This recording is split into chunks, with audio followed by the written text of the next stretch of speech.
What's up, guys? So, crazy week. A few days ago, we got a yellow alert for the Aikau event. So that typically means that there's a swell big enough that it's gonna hit Oahu that looks like we might run. That means, what does that mean? That means there's gonna be at least 30-foot waves hitting Waimea Bay. There's a lot going on with this swell. We got a lot of wind on it, a lot of north wind, which is typically not good onshore. And then the swell looks like it's gonna peak overnight, which for the eddy is typically hard because they need a full 8 hours in the day with 30-foot surf to complete the competition. So it looks like Thursday the 15th will definitely be 30 feet in the afternoon, but the morning is a little, looks like it might be a little small, so it might be hard to figure out if they can start or not. And then Friday is going to be the opposite, where it'll be at least 25 to 30 foot in the morning, but then be under 20 foot by midday. So either way, we got to be prepared. So I'm making my rounds, acting like the event is going to be on either way. We are about a little over 72 hours out. Big wave surfing is all about preparation in my eyes, and the more prepared you are, the better your experience is that day. If you're unprepared, then you are preparing to have a shocker. And when the waves are 30 feet, those shockers are not fun. So right now we are headed to West Marine. I'm gonna look for some CO2 cartridges to put in my inflation vest. You need a bunch of those because I'm gonna surf twice that day, and last time in my first heat in the eddy I pulled like 4 of my cartridges, so I need at least 8 to 10 of those to be covered for the 2 heats. And yeah, so we're gonna pull up and do that. Also, I got a board to sticker up. Oh my god, this is the turn. Oh my god, it's not the turn. I just missed the turn. I just turned too early. Another thing with these cartridges, when there's a big swell, these things run out. Guys just freaking unload over here, so I gotta come early and make sure I get mine. Also, funny story, I asked Aaron Gold, hey Aaron, which CO2 cartridges do you get, because I'm trying to find the right one to make sure my vest works. He goes, oh yeah, I don't use that. And I was like, oh, okay, right on. So some guys paddle out and they don't use anything. They don't have impact vests or an inflation suit, so they're freaking animals. I am gonna suit up because I gotta get back to my baby, so can I just be drowning out there? But like I said, Aaron Gold's another animal, so good on him for being that tap. Put these in your shirt, bro, when you paddle out. Right there should be cherry. These are the ones you want. The 25 grammars. Perfect. I actually got the 38 grammer one in my heat last year, and I used it in my second heat, and the thing just never went off. So the main thing with these is make sure you have the right thread on there so that it screws into your vest. So I think the 3/8 thread is the one that I've been using. So cherry, got him. Got the goods. Now we gotta go back home, put in the suit, make sure everything works, and gear up the boards. It's the fun part now. Take the first one down.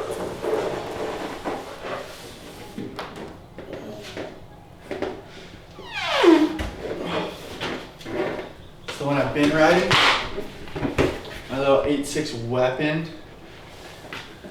I'm gonna go on a limb and say it's probably gonna be a little too big to ride that board. This is my 9.8 Reshi. About it.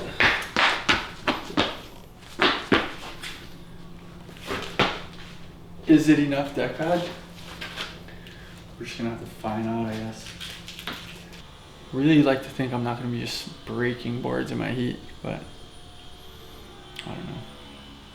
My board didn't break last year, and that was surprising.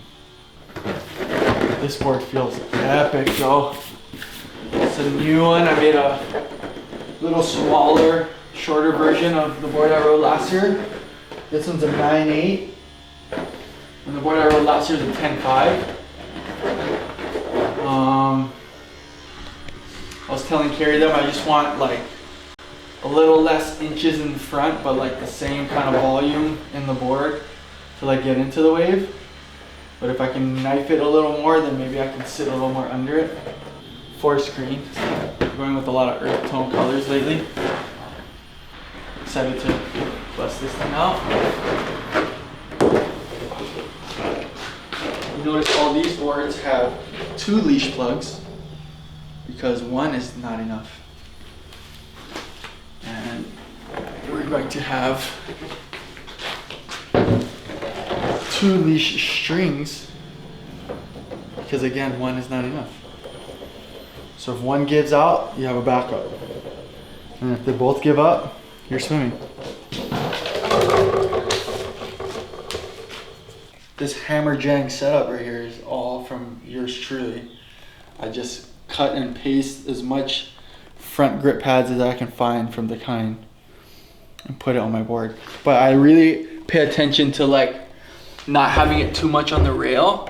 Like I leave a lot of space on the rail so when the water comes up on the board like this, it's not like grabbing any of this pad, because a lot of times what's bad about the front decks is that if it's too much on the rail, it'll grab the water and you'll dig rail easier. So I just make sure it's really inside and it's just enough for my foot to be on there and not too much on the rail. Where this is the Kailani MFC one, where I just wanted to try because I was curious, because it's like a perfect cutout. Like look at just, he measured it out and it's just like, looks like it fits the board perfect. So yeah, it's pretty sick. Oh my God. All right, 8.6, 9.8, 10.5. This is the board I won on last year. Thing was pretty freaking cherry. 8 shit on probably one of the biggest waves I ever caught. And then made it on one of the biggest waves I ever caught right now. So she goes. It handles and it works. She's ready to go. Definitely taking this board. Then the 9.8 for backup. And we'll have the 8.6 on deck for if I break both of these boards somehow. And if I do break both of these boards, I'll probably have bigger problems to deal with. If it's as big as it was last year, I'll probably end up riding the same board I did last year. But if it's not as big, or if it's like super messy and onshore, then typically like you don't want like a super long board, because if there's chops in the wave, like there's chances you could get caught a lot easier. So I'll probably try and jump on the 9.8, which is a few inches shorter. And from the way both of these, the 8.6 and the 10.5 work, like I'm guessing the 9.8 is gonna work great. So haven't tried it yet, but I trust it. So I'm excited. I'm actually excited to ride the green board. Just recently, well, in last eddy I rode these black future fins, which were like John's future fins from like the last time he won the eddy, which is like 2016. And these worked great. I love these fins. I've always had these. I had these for like 4 or 5 years, as well as these fins, which were just features like original paddle quad set. So I usually have these on deck as backup. So I have both of these on deck, but the new fins I've been riding are these Kailani MFCs. Obviously I'm on the Kailani bandwagon because he's pretty damn good in big waves. And his equipment and the things he's doing is pretty progressive, and these are super cool. I was just interested in, he dropped a video on YouTube about how these new fins were epic and that him and John have been riding them in bigger waves, and they're different quad setup. Like you can see the shape of the fin is so different from these fins. So like that caught my eye a lot.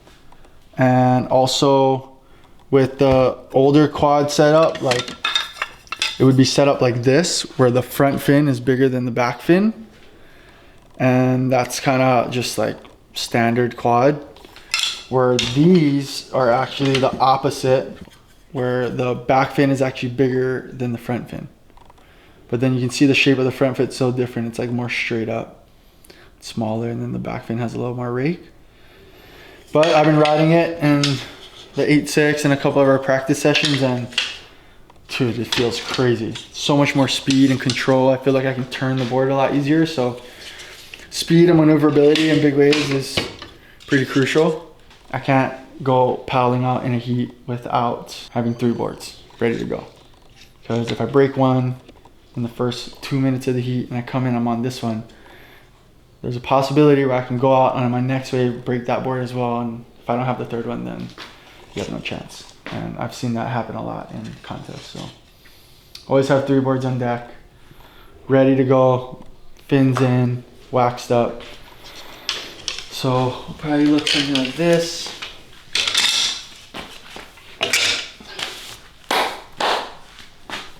So now we can take a look at leashes.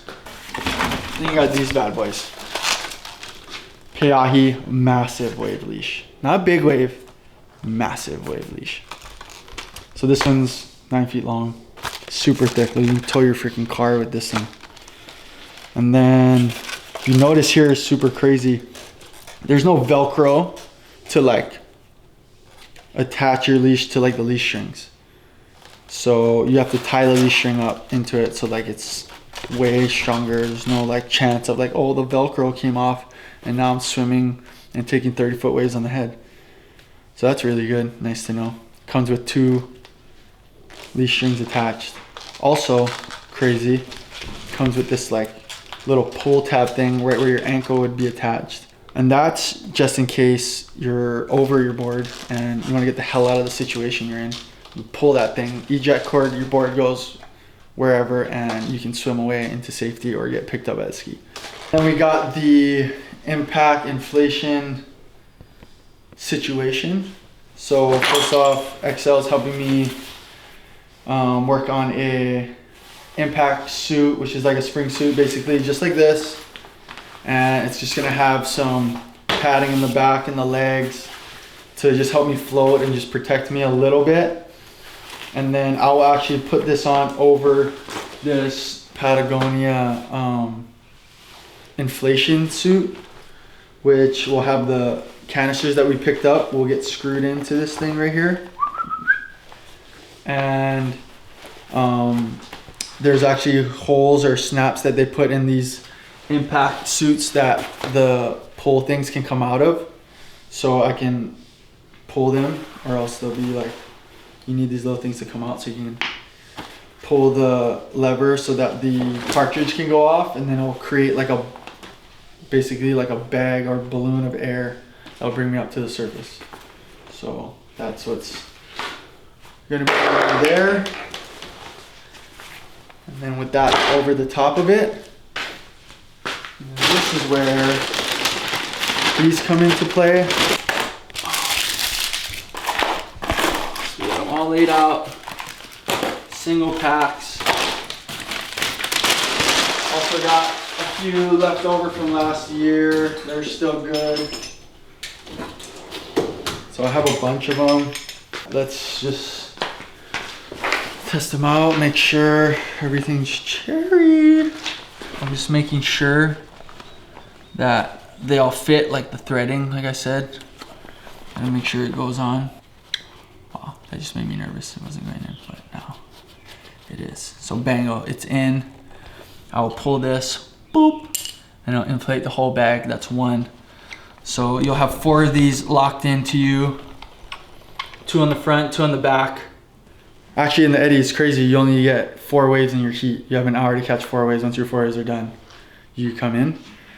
So that's kind of perfect, because then I could essentially pull on every single wave and be safe, and then come in, save energy. The thing I like the best about the inflation stuff is just like, helps me save energy if I'm gonna try and do my best and give myself a chance at winning the comp. I wanna have as much energy as possible. Last year, my first heat, I got pounded because I was just so amped and just going on every wave that actually in my second heat, I felt a little fatigued and like missed a couple waves that I felt like I should have caught. So I think having like when I fall on waves now, I'm just gonna pull them instantly to save energy so that I can have a lot left in the tank for the next heat. But that's why these are cool. It kind of improves performance in a way. And thank you XL for working on my impact vest to keep me safe, and that's pretty much it. I think we're ready to go. All right, this is my setup. This is all the gear I need. That's usually the checklist I go down when I'm getting ready for an eddy or any big wave session, really. This is kind of the whole process right here I go through the day before or the night before or whatever. So yeah, I'm excited. We'll see if they run. We'll see what the swell and the weather permits the next few days, and if the bay calls a day, then we're on. What's up, guys? So they called the eddy off. It was a pretty sketchy forecast to begin with, so I'm not surprised, but either way, we're ready. So a little change of plans. The swell is supposed to arrive in a few hours, and I'm headed out to Makaha, which is a wave I really wanted to surf for a long time with this like 15 to 20 foot size. So just loaded the boards up and all my gear was ready, so it was an easy decision, and yeah, we're out here. We're about to pull up to Makaha in a couple minutes, and hopefully the swell is here when it's supposed to and we score. We're still waiting for the swell to fill in. We're here at Makaha. It's almost 3 o'clock, and we saw a couple sets, probably like 12 feet, between 12 and 15 feet. But it still looks slow, maybe not the energy I'm hoping for. So swell is really supposed to hit at its biggest today around like 4:45 to like 5:30ish. So we're just gonna sit and wait and hope for that, and that it brings a little more energy, and then right before dark it just starts cranking for a couple nuts waves, but it's clean, it's offshore, so that's a plus. Gearing up. Practice session, Makaha Beach. It's not as big as we hoped, but there's still hope that it will come in. So we're out there, the gear's prepared, run through the checklist, paddle out, catch some waves, have some fun.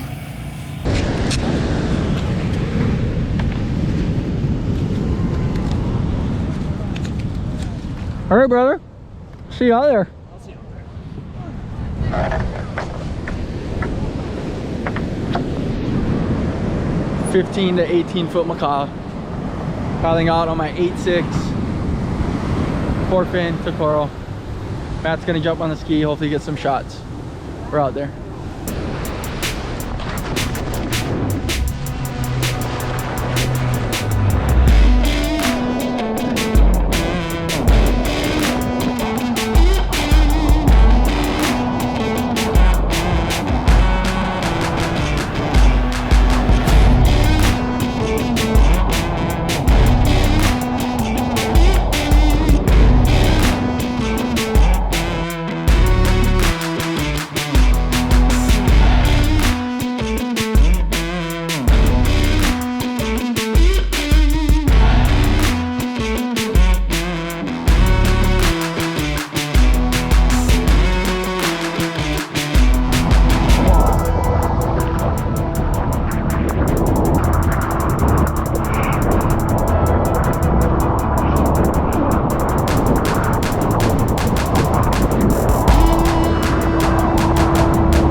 was sick to be out there, but we'll see you guys next time.